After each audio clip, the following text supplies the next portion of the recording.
নেতা নির্বাচন করতে চায়। এই ব্যাপারগুলো আওয়ামী লীগ ভয় পায়, হাসিনা ভয় পায়। নেত্রী বেগম খালেদা জিয়ার মুক্তির দাবিতে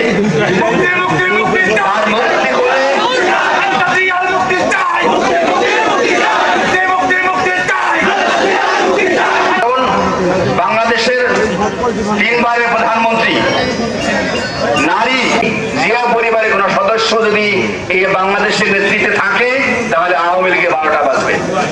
কারণ আওয়ামী লীগের আসলে জনসমর্থন নাই। ব্যাংক লুট, দেশের সম্পদ পাচার, দুর্নীতির কারণ আছে, হাজারো সমস্যা আছে। সমাধান একটা, কি জানে সমাধান? হাসিনার পথে অনেক সমস্যা বাংলাদেশে।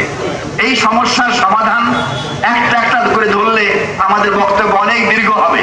অন্যায়কারীকে যদি আমরা সহযোগিতা করি, যদি প্রতিবাদ না করি, প্রতিরোধ না করি, আমি নিজেও এই অন্যায়কারীদের একটা অংশ হয়ে দাঁড়াবো।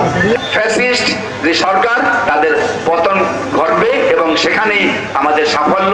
সেই সাফল্যের জন্য আপনাদের সে আন্দোলনে শরীক হওয়ার আহ্বান জানিয়ে দুর্যোগপূর্ণ আবহাওয়ার ভিতরেও 8